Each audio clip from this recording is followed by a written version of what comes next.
Hello बच्चों, myself Shiv and today I am going to take your fourth class of set of class 11. Class 11 set का ये fourth part है, चौथी class हम लोग ले रहे हैं। इस क्लास को शुरू करने से पहले बच्चों हम एक क्वेश्चन लेके आए हैं आप लोगों के लिए। इस क्वेश्चन को आप लोग अच्छे से रीड कर लीजिए। क्वेश्चन है लेट a इक्वल टू 1 2 3 4 5। ध्यान दीजिएगा, this 3 4 is in braces which of the following statements are correct and why. ये सारे आपके 11 स्टेटमेंट है। इनमें से आपको बताना है कि कौन सा करेक्ट है और कौन सा इनकरेक्ट है, और अगर करेक्ट है तो क्यों है और इनकरेक्ट है तो क्यों है, विद प्रॉपर रीजन। तो बच्चों इस क्वेश्चन को आप लोग ट्राई करिएगा। ये मैं सॉल्व नहीं कराने वाला हूं आप लोगों के लिए। ये क्वेश्चंस आप कोशिश करिएगा सॉल्व करने का, ठीक है। इनको सॉल्व करने में हमारी प्रीवियस वीडियो जो है उनको आप वॉच करिएगा। पुरानी वीडियो आप देखिएगा। इससे पहले जो हम सेट की 3 वीडियोस बना चुके हैं, 3 क्लास ले चुके हैं, उनको देखने के बाद आप इसको सॉल्व कर पाओगे। जो बच्चे इसको सॉल्व कर ले रहे हैं इसका मतलब उनका प्रीवियस कॉन्सेप्ट अच्छे से क्लियर है, ठीक है। तो आज जो हम वेन डायग्राम पढ़ाने वाले हैं वो उन्हें अच्छे से ढंग से समझ में आएगा, ठीक है बच्चों। तो मैं इसको रफ कर रहा हूं, आप लोग नोट कर लीजिए इसको या स्क्रीनशॉट ले लीजिए। इस क्वेश्चन को आप लोग सॉल्व करने की कोशिश करिएगा और जो भी आंसर आता है वो कमेंट बॉक्स में कमेंट करके बताइएगा, ठीक है। मैं इंतजार करूंगा आप लोग के आंसर का। आज का हमारा जो टॉपिक है दैट इज वेन डायग्राम। आज हम लोग वेन डायग्राम पढ़ने वाले हैं बच्चों। सेट को हम लोग 2 तरीके से रिप्रेजेंट करते हैं। एक तो हम लोगों ने रिप्रेजेंटेशन देखा रोस्टर फॉर्म और सेट बिल्डर फॉर्म, ठीक है।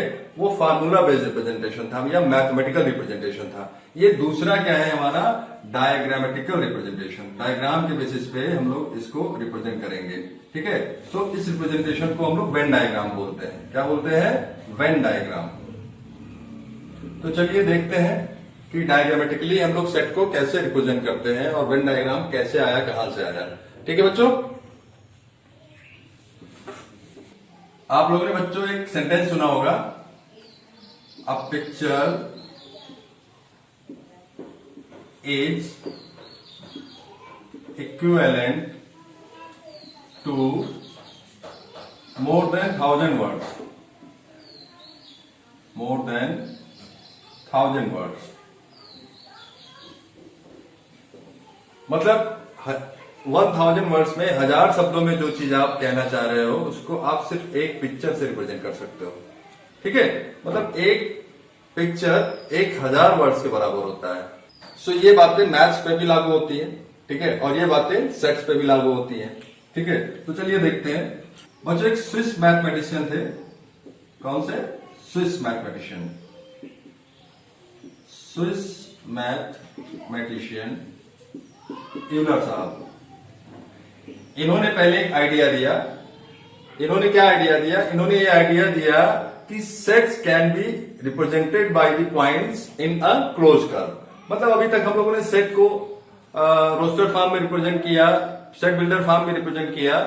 यूलर साहब ने बताया कि जो सेट्स हैं उनको पॉइंट्स के फॉर्म में रिप्रेजेंट किया जाए, ठीक है, इन एनी क्लोज कर्व। जैसे एग्जांपल लेते हैं, मान लेते हैं हमारे पास कोई एक सेट है 1 2 3। ये तो रोस्टर फॉर्म रिप्रेजेंटेशन है। अब अगर यूलर के हिसाब से बात करें तो यूलर ने कहा कि इन पॉइंट्स को डायग्रामेटिकली आप रिप्रेजेंट कर दीजिए। जैसे हमारे पास these are 3 points, this is 1, this is 2, this is 3, ठीक है। और ये हमारा जो सर्कल है this is a close curve. तो उन्होंने बताया कि इन सारे बिल्डर फॉर्म या रोस्टर फॉर्म को छोड़ करके, मतलब उसके अलावा डायग्रामेटिकली आप इस तरीके से भी रिप्रेजेंट कर सकते हैं सेट को, ठीक है। बट ये केवल उनका आइडिया था। यूलर साहब इसको इंप्लीमेंट नहीं कर पाए, ठीक है। इसको इंप्लीमेंट करने आए आपके ब्रिटिश मैथमेटिशियन, ठीक है, British mathematician John Euler, sorry John when. John when नाम था उनका, जॉन सीना नहीं। मेरे ये समझ में नहीं आ रहा है कि ये जो अंग्रेज हैं ये हर जगह अपने नाम में जॉन जॉन जॉन क्यों लगा देते हैं भाई। ये जॉन का कुछ कॉन्सेप्ट समझ में नहीं आता है। हमारे इंडिया में जॉन का मतलब क्या होता है? सबको पता है, इट्स जॉन। हमारे यहाँ क्या होता है? जान। जैसे मैथ्स हमारी जान है ना बच्चों, गलत मत समझिएगा। तो आप लोग गलत ही समझने लगते हो तुरंत। तो इन्होंने इसको इंप्लीमेंट किया। इन्होंने क्या किया कि जो यूनिवर्सल सेट है उसके लिए इन्होंने रेक्टेंगल सेट लिया। Means universal set can be represented in the form of rectangle. ठीक है, यूनिवर्सल सेट को इन्होंने रेक्टेंगल के फॉर्म में रिप्रेजेंट किया। किसी भी यूनिवर्सल सेट को रेक्टेंगल बना करके हम लोग शो कर सकते हैं। जैसे पहले एक एग्जांपल ले लेते हैं तो आप लोगों को और अच्छा समझ में आएगा। लेते हैं, मान लेते कोई एक सेट ए है। Set A is equal to set of all x such that x is greater than or equal to 3 and less than or equal to 6 where x belongs to natural number. तो बच्चों सबसे पहले यहां बताइए universal set क्या होगा। Previous class में हम आप लोगों को यूनिवर्सल सेट बता चुके हैं। यहाँ किसके कॉन्टेक्स्ट में बात हो रही है? यहाँ बात हो रही है नेचुरल नंबर के कॉन्टेक्स्ट में। So natural number will be the universal set. तो नेचुरल नंबर को हम यहाँ पे ये रेक्टेंगल बना करके रिप्रेजेंट कर देंगे। आप चाहो तो यहाँ एन भी लिख लीजिए। ठीक है, क्योंकि ये n क्या है हमारा यूनिवर्सल सेट है और ये रेक्टेंगल इस पूरे यूनिवर्सल सेट को डिनोट कर रहा है। मींस 1 से लेकर के इनफाइनाइट तक जितने भी नेचुरल नंबर्स होंगे सब इसी रेक्टेंगल के अंदर में होंगे। ठीक है, अब सेट की बात करते हैं। तो सेट के लिए उन्होंने जो हमारा पर्टिकुलर गिवन सेट है उसके लिए उन्होंने सर्कल चूज किया। ठीक है, जो हमारा गिवन सेट है उसको हम लोग सर्कल से रिप्रेजेंट करेंगे। अब सर्कल के अंदर कितने जो हमारे एलिमेंट सेट में गिवन है, जैसे यहाँ पे स्टार्टिंग फ्रॉम 3 एंडिंग टू 6, भाई रोस्टर फॉर्म में क्या हो जाएगा 3, 4, 5 एंड 6। तो ये क्या हो गया 3, 4, 5, 6, ये 4 पॉइंट्स हो गए। ठीक है, तो this is the representation in when diagram. ठीक है, ये हमारा पूरा यूनिवर्सल सेट था और ये हमारा सेट था। आपको पता है every set is the subset of universal set. ठीक है, तो ये जो हमारा गिवन सेट है ये यूनिवर्सल सेट का तो सबसेट होगा ही, इसीलिए यूनिवर्सल सेट के अंदर बना हुआ है। ठीक है, तो so such type of representation is known as Venn diagram. ठीक है, अभी यहीं पे खत्म नहीं हुआ है, अभी तो शुरू हुआ है। चलिए आगे और देखते हैं। तो बच्चों अभी आप लोगों ने वेन डायग्राम समझा और अब आई थिंक आप समझ चुके होंगे कि वेन डायग्राम क्या होता है। ठीक है, अब चलिए उसके बारे में और ज्यादा जानते हैं। मान लेते हैं A is the subset of B. ठीक है, हमारे पास दो सेट है ए और बी, तो इनको हमें रिप्रेजेंट करना है, दिखाना है कि A is the subset of B. तो ए बी किसी का कोई यूनिवर्सल सेट होगा ही। ठीक है, तो उसके लिए हम रेक्टेंगल जरूर बनाएंगे और यहां लिख दिए यू। ठीक है, जिसके लिए सबसेट होंगे।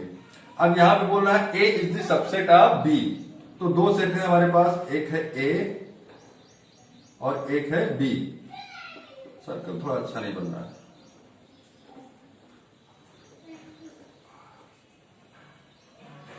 दिस इज सेट बी और ए क्या है, ए इसका सबसेट है।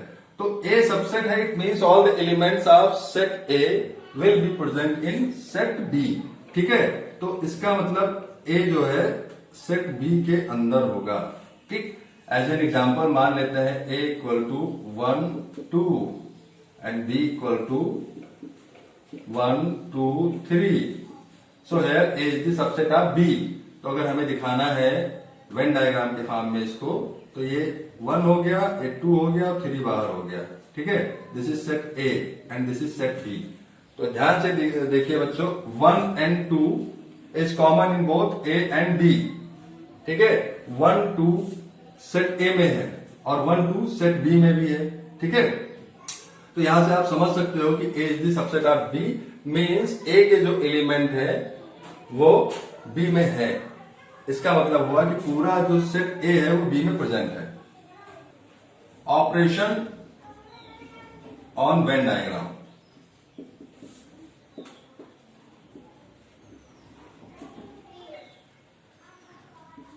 पहला है हमारा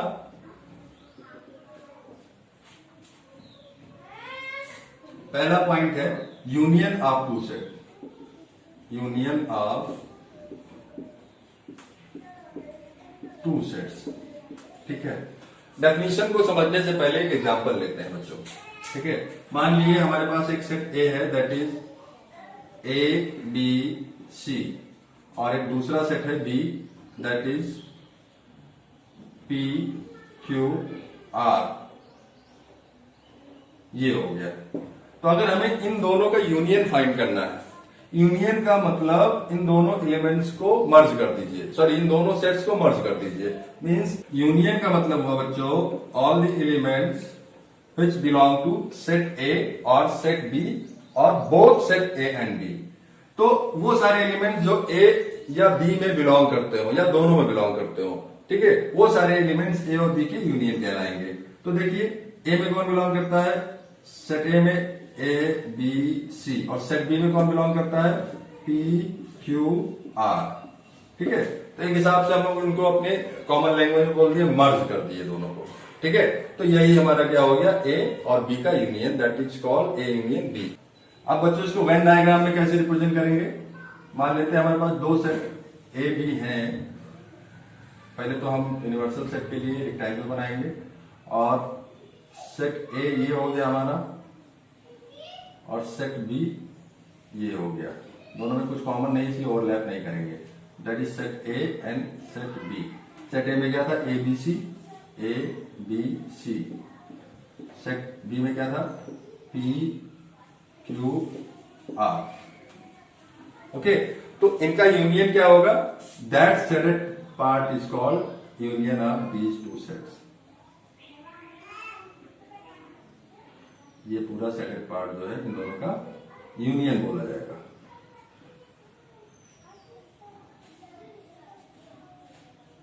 this is called A union B. Okay बच्चों, एक दूसरा एग्जांपल लें।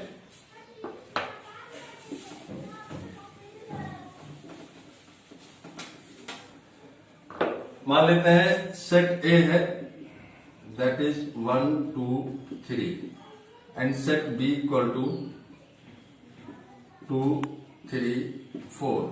अब अगर इसका यूनियन हमें फाइंड करना हो और उसका वेन डायग्राम रिप्रेजेंटेशन बनाना हो, तो सबसे पहले यूनिवर्सल सेट हम लोगों ने बनाया, ये हो गया, ये सेट ए है।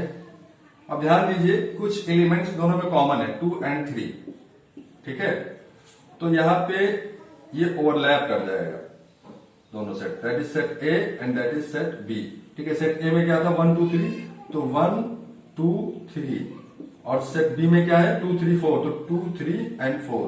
ध्यान से देखिएगा बच्चों, 2 3 is common in both A and B, ठीक है। अगर हम सेट ए की बात करें तो देखिए इसमें 1 2 3, सेट ए में, सेट बी में भी 2 3 4, देखिए 2 3 4। तो यहाँ पे दोनों जो सेट्स है एक दूसरे को ओवरलैप कर रहे हैं, तो इनका यूनियन क्या होगा, all the settled part is called union of these two set. ये पूरा जो सेटेड पार्ट है ये इनका यूनियन कहलाएगा।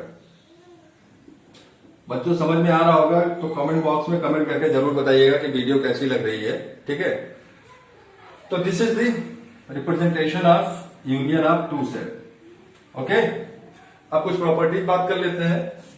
If any element x belonging to A union B, x कोई एलिमेंट है अगर वो ए यूनियन बी से बिलोंग कर रहा है, then x will belong to set A और x will belong to set B, ठीक है। अगर कोई एलिमेंट हमारा x है जो A यूनियन B से बिलोंग कर रहा है, इसका मतलब यहाँ पे दो पॉसिबिलिटीज हो सकती है। पहली क्या है, या तो वो एलिमेंट x A का मेंबर हो या तो वो एलिमेंट x B का मेंबर हो, ठीक है। दोनों में से किसी ना किसी एक का मेंबर होगा, और हो सकता है कि दोनों के भी मेंबर हो। जैसे यहाँ पे बात करें तो यहाँ पे ये 2 and 3, 2 3 are belonging to set A and also to set B, ठीक है।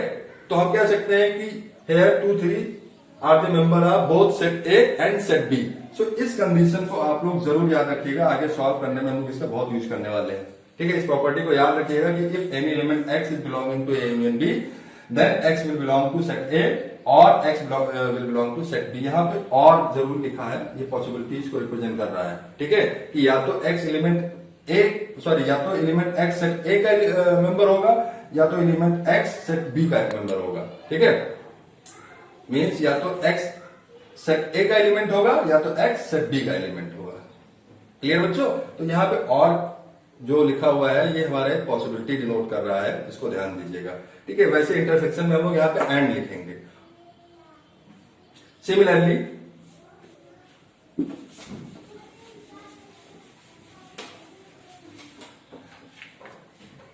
if any element x is not belonging to A union B, it means x is not belonging to A and x is not belonging to B। इसको भी ध्यान दीजिएगा, ठीक है। यहां पहले ही बता दिया गया है कि A यूनियन B हमारा कोई है, दो सेट का यूनियन है, और कोई एक एलिमेंट x है जो A यूनियन B से नहीं बिलोंग कर रहा है। तो जब A यूनियन B से नहीं बिलोंग कर रहा है, इसका मतलब ना तो वो सेट A से बिलोंग करेगा, ठीक है, यहाँ और होगा, एंड नहीं होगा, ना तो वो सेट A से बिलोंग करेगा, ना ही वो सेट B से बिलोंग कर रहा है। इज दैट क्लियर बच्चों? एक प्रॉपर्टी और डिस्कस कर लेते हैं बच्चों। ऐसे प्रॉपर्टीज बहुत है, वो हम अगले वीडियो में डिस्कस करेंगे। अभी तो यहाँ पे आप लोग को जनरल कॉन्सेप्ट बता रहा हूं। फिर भी let A is the subset of B, A is the subset of B, okay. Then A union B will be equal to B। कैसे आया देखते हैं। यहां पे क्या बोलना है, A is the subset of B, ठीक है। तो ये हमारा सेट B हो गया और ये सेट A हो गया। This is set A and this is set B and this is universal set, ठीक है बच्चों।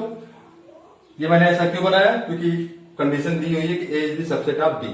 तो अब अगर हम A और B का यूनियन फाइंड करें, means all those elements which either belongs to A और बिलोंग्स टू B, ठीक है। तो ये सेटेड पार्ट होगा हमारा A union B, this shaded part will B A union B, ठीक है। एंड ये पूरा सेटेड पार्ट अगर हम लोग देखें तो this is equal to set B, so that A union B equal to set B. Similarly, if B is the subset of A, then A union B will be equal to B, ठीक है बच्चों, sorry A, okay. तो अब union के बाद चलिए बच्चों अगला देखते हैं। अगला जो टॉपिक है दैट इज इंटरसेक्शन। इसको रफ कर दे रहा हूं मैं बच्चों। इंटरसेक्शन पे जाने से पहले एक प्रॉपर्टी मिस कर गए थे, वो जान लीजिए, ठीक है। If A1 A2 A3 dash dash dash AN, ठीक है। अभी तक तो हम लोगों ने दो सेट का यूनियन देखा, अभी मान लेते हैं कि हमारे पास बहुत सारे सेट्स हैं, ठीक है। Are finite sets, then their union is A and R finite set, then their union is written as A1 union A2 union A3 and thus up to AN. It can also be represented in summation form। तो इसको हम लोग लिख सकते हैं, देखिए वहां पे हम लोग जब सीरीज वगैरह में समेशन करते थे तो ये साइन बनाते थे समेशन का, ठीक है। यहाँ यूनियन है तो यूनियन के समेशन के लिए बस सिंपल यू बना देंगे, ठीक है। और कहां से स्टार्ट हो रहा है, 1 से, कहां तक, अप टू n तक, और यहां लिख देंगे AI, ठीक है। तो इन दोनों का सेम मीनिंग होता है। अगर ऐसा भी आपको कहीं लिखा मिल जाए तो इसका मतलब क्या हो गया कि यूनियन ऑफ दो sets which are starting from 1 to N means A1 union A2 union A3 union and so on up to AN, ठीक है। चलिए इसमें एक एग्जांपल भी कर लेते हैं ताकि और अच्छे से क्लियर हो जाए। मान लेते हैं सेट A है हमारे पास, that is A, B, set B है 1 2, ज्यादा बड़ा नहीं ले रहा हूं एग्जांपल, एंड सेट C हमारा PQ है। तो हमें इनका यूनियन फाइंड करना है। तो क्या होगा ये A union B union C, that will B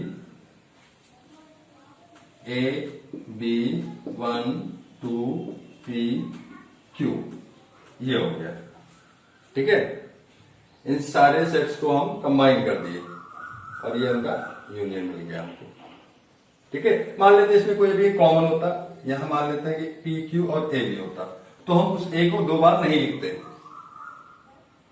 A एक ही बार लिखा जाता। अभी पीछे डेफिनेशन में भी हम लोग डिस्कस कर चुके हैं कि A यूनियन B का मतलब क्या होता है, means any element X belonging to A और X बिलोंगिंग टू B, ठीक है, और X will belong to both A union B। तो आई थिंक बच्चों यूनियन अब आप लोगों का अच्छे से क्लियर हो चुका होगा। अब इंटरसेक्शन पे आते हैं। ठीक है, intersection of two sets, two और मोर देन टू सेट्स, ठीक है। फिर इसको हम भी एग्जांपल से समझते हैं, इसको भी हम एक एग्जांपल से पहले समझने की कोशिश करते हैं। मान लेते हैं हमारे पास कोई सेट है A, that is A B C, and set B is A P Q. हमारे पास दो सेट है, तो इन दोनों का इंटरसेक्शन क्या होगा, जो इनका कॉमन पार्ट होगा, ठीक है। यहां पे ध्यान दीजिए, A is common in set A and A is also common in set B.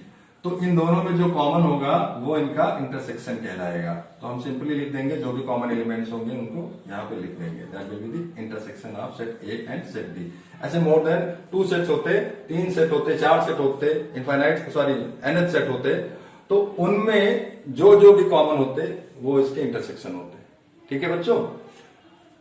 तो अगर हम लोग वेन डायग्राम से समझना चाहें तो देखते हैं, मान लेते हैं ये हमारा सेट ए है और एक दूसरा ये सेट बी है, ठीक है, that is set A and that is set B, और ये इनका यूनिवर्सल सेट है, दैट इज यूनिवर्सल सेट। इनके एलिमेंट्स को हम रिप्रेजेंट कर दे रहे हैं, B C A P Q, ठीक है बच्चों। तो यहां पे देखिए, A is belonging to both set A and set B, so this common part is known as intersection of A and B। ये क्या होगा, A और B का इंटरसेक्शन होगा। Is that clear बच्चों? So प्रॉपर्टी की बात करें,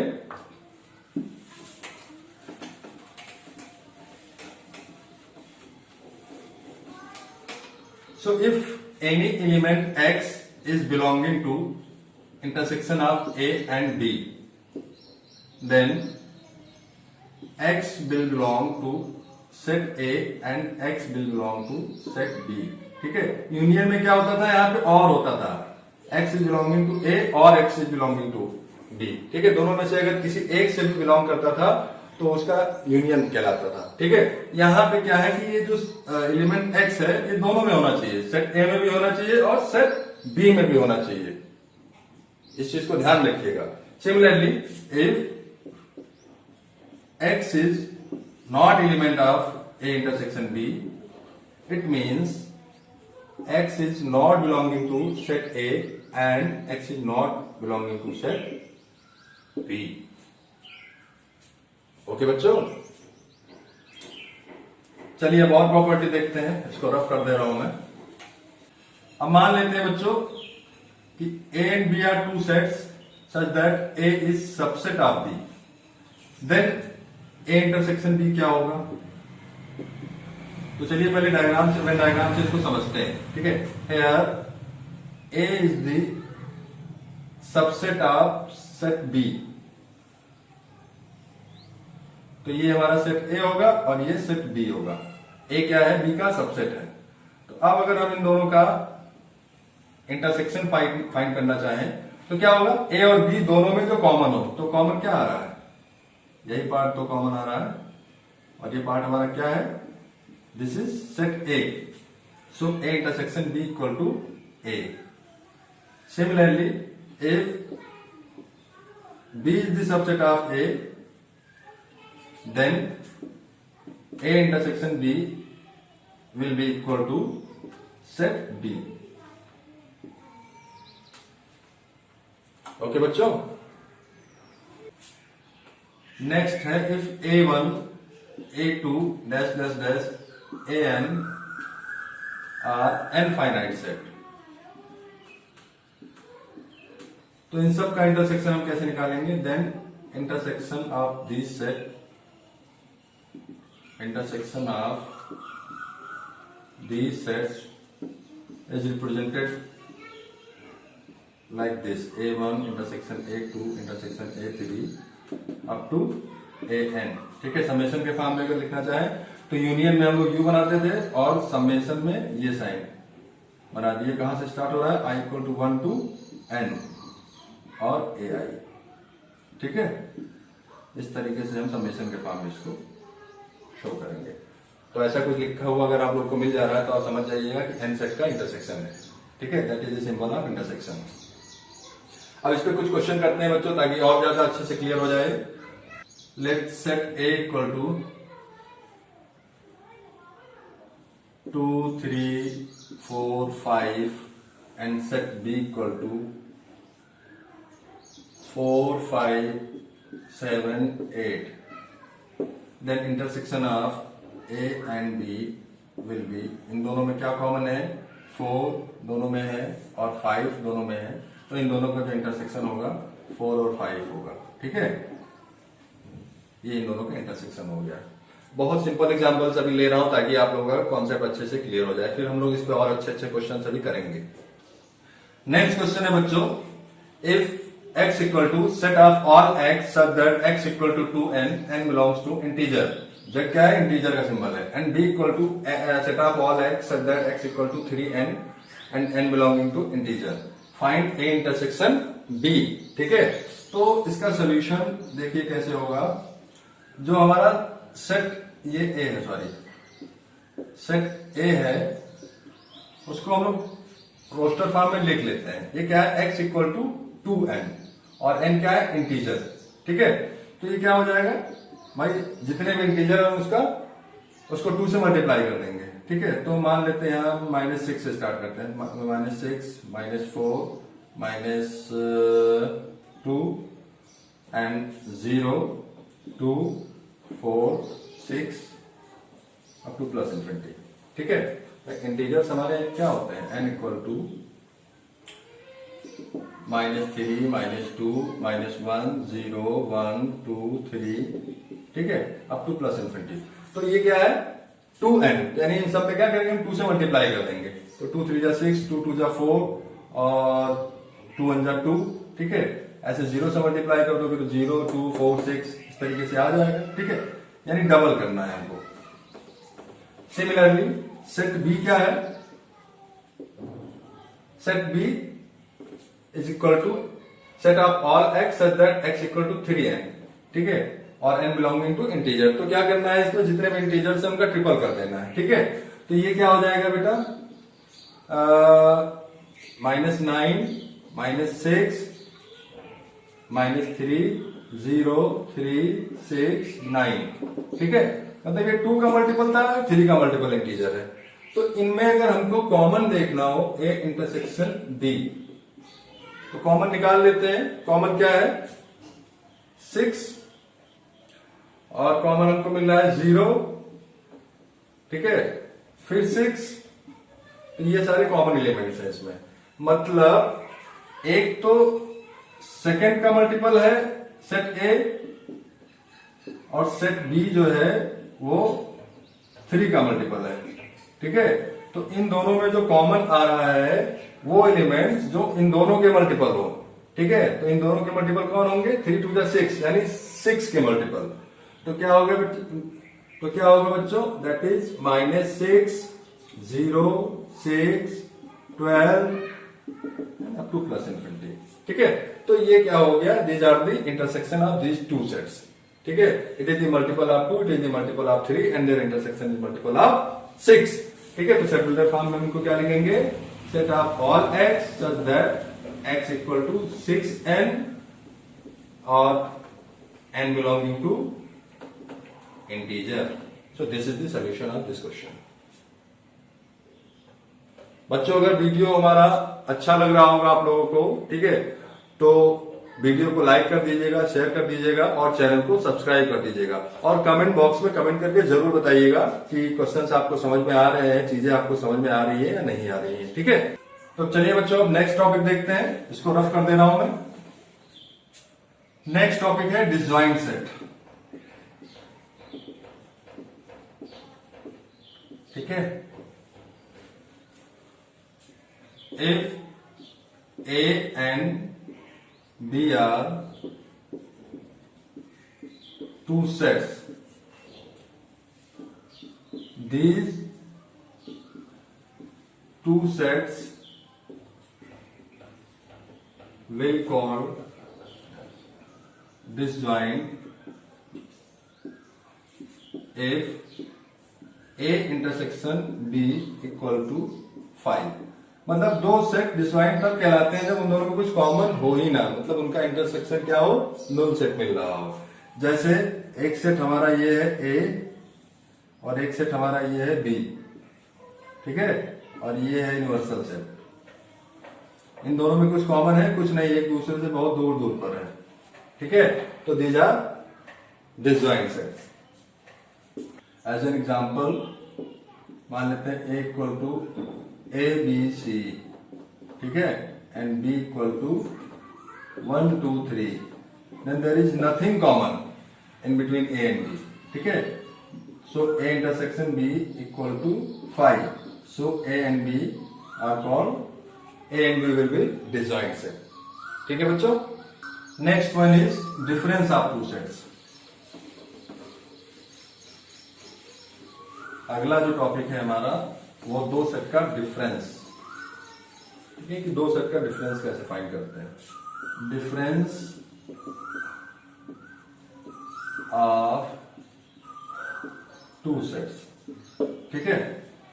सो मान लेते हैं हमारे पास दो सेट A और B है, तो difference of two sets A and B will be set of, जैसे यहाँ A और B है तो difference of A and B will be set of all those elements of A which does not belong to set B, ठीक है, लिख दे रहा हूं पहले। Difference of two set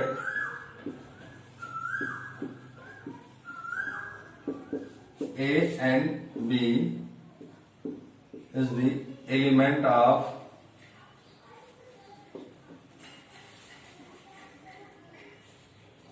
two sets A and B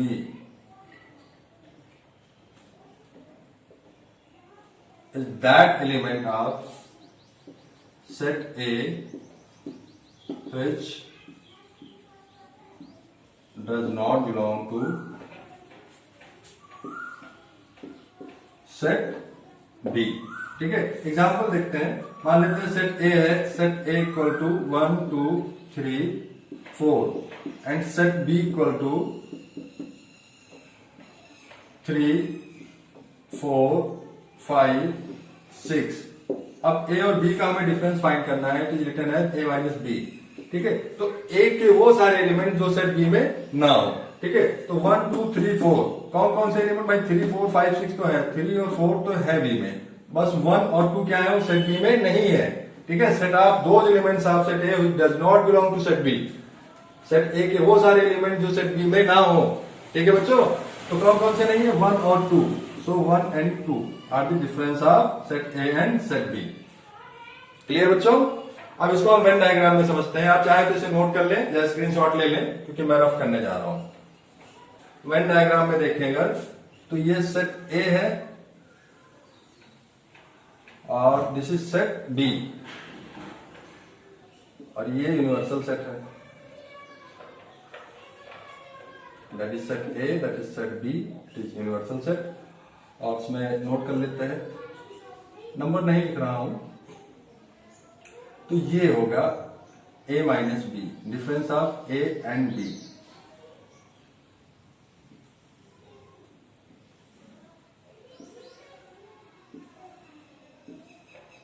this sided part will represent difference of A and B.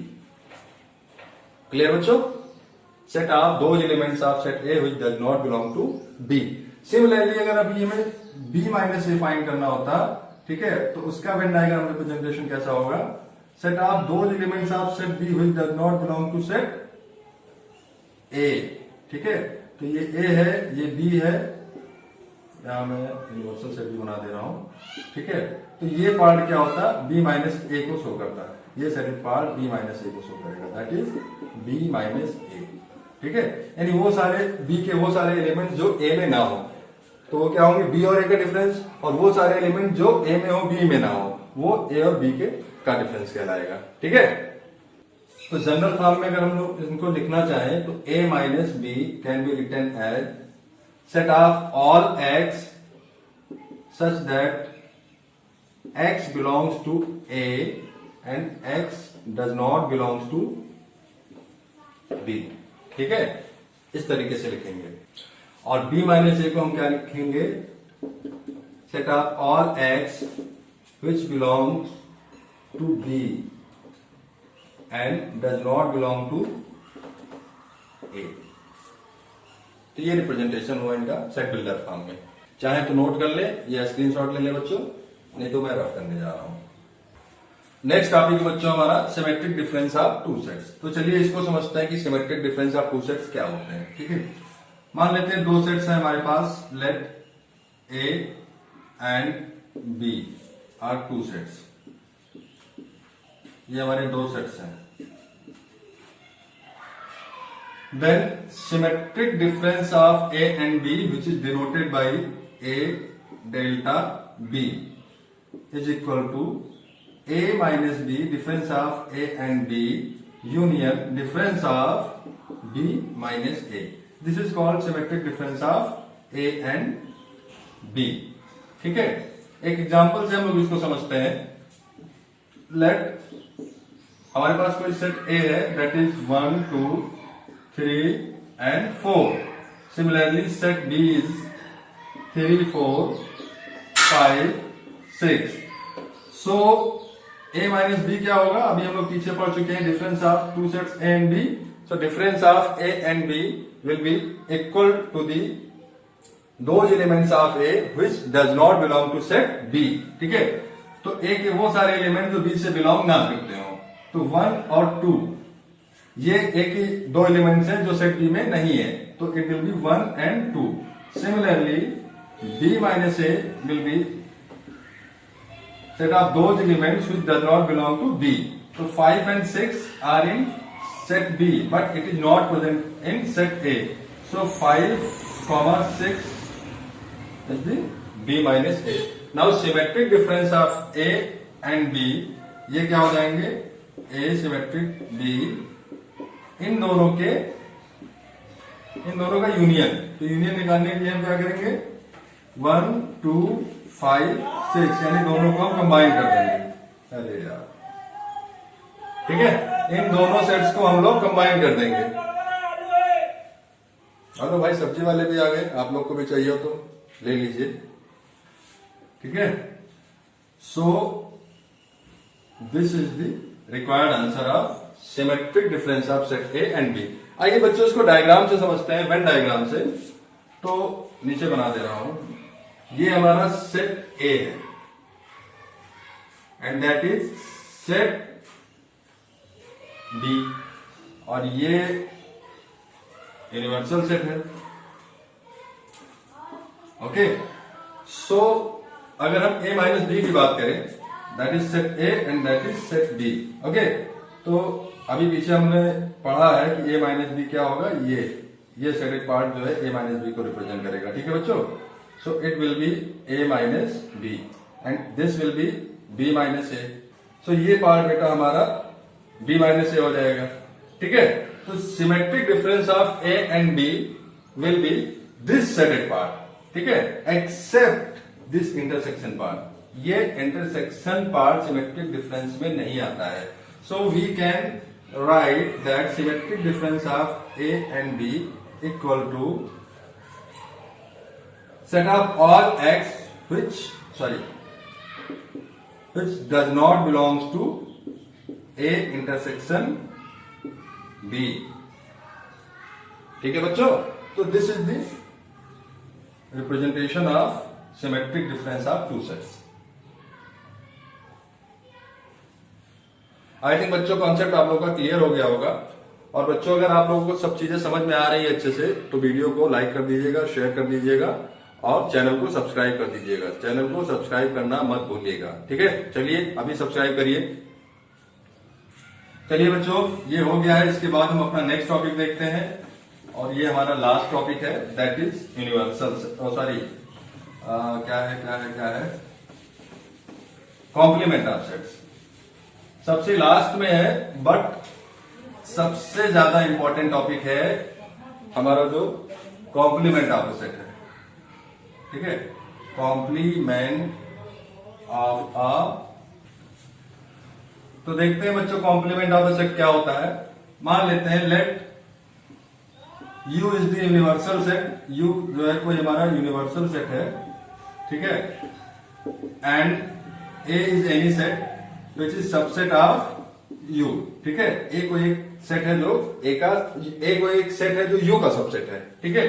तो complement of set A is the set of all x belonging to U such that x does not belongs to A। मतलब समझते हैं, ठीक है।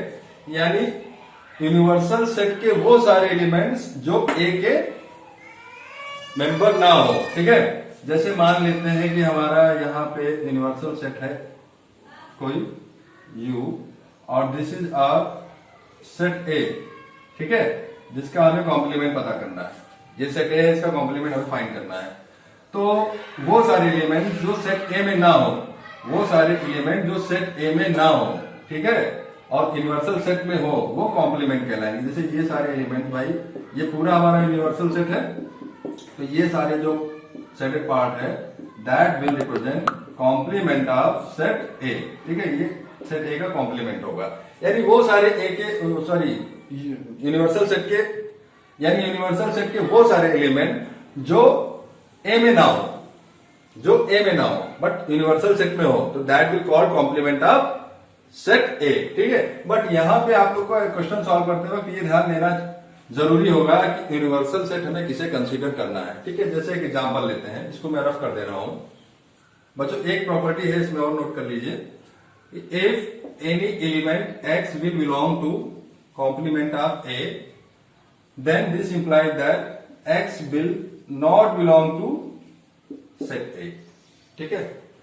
इन properties का use अभी हम आगे क्वेश्चन में करेंगे, जब क्वेश्चन सॉल्व कराएंगे तो इन सारी प्रॉपर्टीज का हमें यूज करना पड़ेगा। तो जितनी भी प्रॉपर्टीज हम लिखवा रहे हैं वो सब आपको लर्न होना चाहिए, ठीक है। समझ तो गए ही होंगे, उसको अपने माइंड में रखिएगा, क्योंकि क्वेश्चन सॉल्व करते वक्त इन सब चीजों का हमें ध्यान रखना पड़ेगा, ठीक है बच्चों। अब चलिए क्वेश्चन देखते हैं इस पर।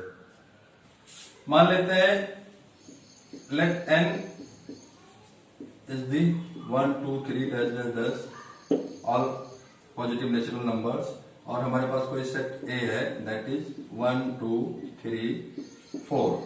सो कॉम्प्लीमेंट ऑफ A की हम बात करें तो इस नेचुरल नंबर में से इस 1 2 3 4 को हटा दीजिए, बाकी जो बचा that will be the complement, means 5 6 7 8 and so on up to positive infinity, ठीक है। वेन डायग्राम में अगर हम लोग इसको रिप्रेजेंट करें तो यहाँ पे यूनिवर्सल सेट हमारा क्या है, ये नेचुरल नंबर है, ठीक है, and that is set A। इसमें क्या है हमारे पास 1 2 3 4, 1 2 3 4, ये 4 एलिमेंट्स हैं, ठीक है। तो इनको हटा दीजिए, बाकी जो बचा वो सब क्या हो गया, कॉम्प्लीमेंट ऑफ A, ठीक है, दैट विल बी दिस। तो बच्चों कॉम्प्लीमेंट अगर आप लोगों का क्लियर हो गया होगा, अच्छे से समझ आ गया है, तो कमेंट बॉक्स में कमेंट करके बताइएगा कि हाँ कॉम्प्लीमेंट ऑफ अ सेट हमें अच्छे से समझ में आ गया है, ठीक है। अब चलिए इसकी कुछ प्रॉपर्टीज पढ़ लेते हैं बच्चों कॉम्प्लीमेंट की। फर्स्ट प्रॉपर्टी है बच्चों कॉम्प्लीमेंट ऑफ यूनिवर्सल सेट। तो यूनिवर्सल सेट का ही हमें कॉम्प्लीमेंट फाइंड करना है, ठीक है। तो देखिए इसका क्या मतलब होगा, complement of universal set will be the complement of all elements which belong to universal set such that x is not belonging to universal set, ठीक है। तो क्या ऐसी कंडीशंस फुलफिल हो सकती है, एक तरफ तो बोल रहा है कि x belongs to universal set, ठीक है, वो सारे एलिमेंट्स जो यूनिवर्सल सेट में हो, और एक तरफ बोल रहा है x is not belonging to U. तो ये कॉन्ट्राडिक्शन है ना बच्चों, ठीक है। या तो x यूनिवर्सल सेट से बिलोंग करेगा या तो x यूनिवर्सल सेट से नहीं बिलोंग करेगा। सो ऐसी कोई सिचुएशन नहीं है जो इन दोनों कंडीशन को सेटिस्फाई करे, ठीक है। तो इसके लिए हम क्या कर सकते हैं, ऐसा कोई एलिमेंट होगा ही नहीं जो इन दोनों कंडीशन को सेटिस्फाई करे, भाई वो यूनिवर्सल सेट का एलिमेंट हो भी और यूनिवर्सल सेट का एलिमेंट ना भी हो, ठीक है। तो ऐसा तो हो नहीं सकता है, इट मीन्स कि नल सेट, कोई ऐसा एलिमेंट नहीं होगा, मतलब एम्प्टी सेट हमें मिलेगा आंसर, ठीक। जैसे अगर आप बात करो वेन डायग्राम में समझ लेते हैं, ये हमारा यूनिवर्सल सेट है, ठीक है। अब इसका कॉम्प्लीमेंट अगर हम निकालें तो यूनिवर्सल हर, तो जितने भी सेट का हम कॉम्प्लीमेंट निकालते थे उस सेट को हटा करके यूनिवर्सल सेट के बाकी के जो एलिमेंट बचते थे वो उसका कॉम्प्लीमेंट होता था। यहाँ पे खुद हमें यूनिवर्सल सेट को हटा देना, जब यूनिवर्सल सेट को हटा ही दिए उसी का कॉम्प्लीमेंट फाइंड कर रहे हो तो बचा गया, कुछ नहीं बचा, तो null सेट हो गया। ठीक है, so that is the first property. Second property है कॉम्प्लीमेंट ऑफ null सेट। तो इसका क्या मतलब हुआ? It means set of all elements of X which belonging to universal set such that X does not belong to phi। ठीक है, ये representation तो पढ़ा था, ये भी पीछे हम लोगों ने इसी तरीके से रिप्रेजेंट करना सीखा यूनिवर्सल सेट को, यानी कि वो सारे एलिमेंट जो यूनिवर्सल सेट से बिलोंग करते हो और इस सेट जो भी यहाँ सेट है, यहाँ पे सेट फाई है यानी फाई के एलिमेंट ना हो, तो इन सारे कंडीशंस को कौन सारे एलिमेंट्स फुलफिल कर सकते हैं भाई? That will B universal set itself. Universal set खुद होगा। ठीक है भाई, यूनिवर्सल इसका अगर हम कॉम्प्लीमेंट निकालना चाहें तो ये क्या बोल रहा है कि यूनिवर्सल सेट का एलिमेंट होना चाहिए और क्या है, और एम्प्टी सेट का एलिमेंट नहीं होना चाहिए। तो वैसे में एम्प्टी सेट में कोई एलिमेंट होता ही नहीं है, तो बचा गया यूनिवर्सल सेट, यानी यूनिवर्सल सेट के सारे एलिमेंट्स होंगे। अगर यहाँ पे रिप्रेजेंट करना चाहे तो ये मान लेते फाई है, सेट फाई है। अब इसमें कोई एलिमेंट है ही नहीं, ये तो null सेट है, इसके अंदर कोई एलिमेंट है ही नहीं, तो बचा गया भाई, इसको हटा दीजिए। यहाँ पे इसका होना ना होने का कोई मतलब नहीं है। अगर आप इस सेट को हटा दोगे तो क्या बचेगा? यूनिवर्सल सेट बचेगा। ठीक है, इस सेट में कोई एलिमेंट रहा ही नहीं, तो इसका मतलब क्या, पूरा का पूरा यूनिवर्सल सेट आपको मिल गया आंसर में। ठीक है, तो complement of null set is universal set. Third property देखते हैं बच्चों। थर्ड प्रॉपर्टी है complement of A, complement of complement. ठीक है, ए का कॉम्प्लीमेंट फिर होल कॉम्प्लीमेंट। तो इसका मतलब क्या हो जाएगा? Set of all x which belonging to universal set such that x is not belonging to complement of A. ठीक है, इट मीन्स अगर कोई एलिमेंट कॉम्प्लीमेंट ए से नहीं बिलोंग कर रहा है तो दो ही पॉसिबिलिटी हो सकती है भाई, कि या तो सेट ए के कॉम्प्लीमेंट से बिलोंग करे या ए के कॉम्प्लीमेंट से नॉट बिलोंग करे। ठीक है, यहाँ सॉरी यहाँ नॉट होगा, x is not belonging to complement of A. तो it means it will be set of all x belonging to universal set such that x is belonging to A. ठीक है, अगर वो कॉम्प्लीमेंट ऑफ ए से नहीं belong कर रहा है, इसका मतलब वो ए से बिलोंग करेगा, सेट ए से बिलोंग करेगा। तो ऐसा कौन सा सेट होगा जो इस कंडीशन को फुलफिल करेगा? बताइए। That will be set A itself. Why? क्योंकि यहां ऑलरेडी बोला है कि x is the element of universal set and also x is the element of a।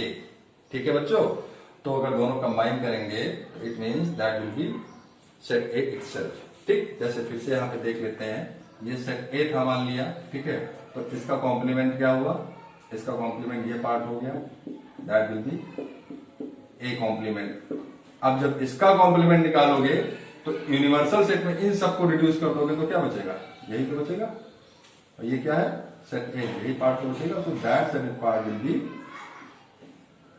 Complement of A. Is that clear बच्चों? अब रफ करना पड़ेगा, आप चाहे तो इनको नोट कर लीजिए या स्क्रीनशॉट ले लीजिए। दो प्रॉपर्टीज और बची हैं, वो भी बता देना हो। This is A union complement of A. तो इसको मैं डायग्राम से समझ लेते हैं। ठीक है, ए यूनियन, ए तो हमारा सेट ए है और ये कॉम्प्लीमेंट ऑफ ए है। इन दोनों का यूनियन निकालेंगे तो हमको क्या होगा? ये पूरा का पूरा यूनिवर्सल सेट मिल जाएगा। ठीक है भाई, इतना पार्ट हमारा सेट ए है और बाकी का रिमेनिंग पार्ट हमारा कॉम्प्लीमेंट ऑफ ए है। जब हम यूनियन निकालेंगे तो यूनियन में हम क्या करते हैं? दोनों को मर्ज कर देते हैं। तो ए और ए यूनियन दोनों मर्ज हो गए तो हमें पूरा का पूरा यूनिवर्सल सेट मिल गया। ठीक है, तो A union complement of A will be equal to A. Similarly A intersection complement of A, that will be phi. क्यों? क्योंकि बच्चों यहाँ पे ये हमारा सेट ए है। ठीक है, और इधर का जो रिमेनिंग पार्ट है that is complement of A. तो इन दोनों में कुछ कॉमन है, कुछ नहीं कॉमन है। भाई इतना पार्ट हमारा हो गया ए, ये ए पार्ट हो गया, ठीक है, और ये जो बचा पार्ट है ये कॉम्प्लीमेंट ऑफ ए हो गया, that is complement of A, ठीक है, ये सारा पार्ट कॉम्प्लीमेंट ऑफ ए हो गया। तो इन दोनों में अगर हम कॉमन निकालना चाहें, इंटरसेक्शन मीन्स कॉमन, तो कॉमन कोई बचा ही नहीं, इट मीन्स क्या हो गया, दैट इज 5, ठीक है, नो सेट। सो इन प्रॉपर्टीज को ध्यान में रखिएगा बच्चों, इनका आगे बहुत यूज होने वाला है। और आज की वीडियो यहीं तक। अगर वीडियो आप लोगों को अच्छी लगी हो, ठीक है, तो उसे लाइक कर दीजिएगा, शेयर कर दीजिएगा और चैनल को सब्सक्राइब करना मत भूलिएगा, ठीक है बच्चों। बाकी नेक्स्ट वीडियो में हम इस पे बेस्ड क्वेश्चंस करेंगे। ये तो आज की वीडियो में हम केवल बेसिक्स डिस्कस कर रहे थे। नेक्स्ट वीडियो में हम इस पे बेस्ड अच्छे अच्छे क्वेश्चंस करेंगे ताकि आपका कॉन्सेप्ट और अच्छे से क्लियर हो सके। तो इसके अगली वाली वीडियो इससे भी ज्यादा इंपॉर्टेंट होने वाली है, तो इसको आप लोग अच्छे से समझ लीजिएगा, नोट्स बना लीजिएगा, हर पॉइंट को नोट कर लीजिएगा, ठीक है। अगर कोई चीज ना समझ में आए तो वो आप हमको कमेंट बॉक्स में कमेंट करके बता दीजिएगा ताकि हम नेक्स्ट वीडियो में उसको इंक्लूड कर सकें, ठीक है। और वीडियो के स्टार्टिंग में मैंने जो क्वेश्चन पूछा था उसका आंसर जरूर बताइएगा कमेंट करके कि क्या आंसर आया है, और इन केस आप नहीं कर पा रहे हो तो भी आप मेरे को बता दीजिएगा, सो दैट मैं नेक्स्ट वीडियो में उस क्वेश्चन को सॉल्व करवा दूं, ठीक है बच्चों। Okay, thank you for watching.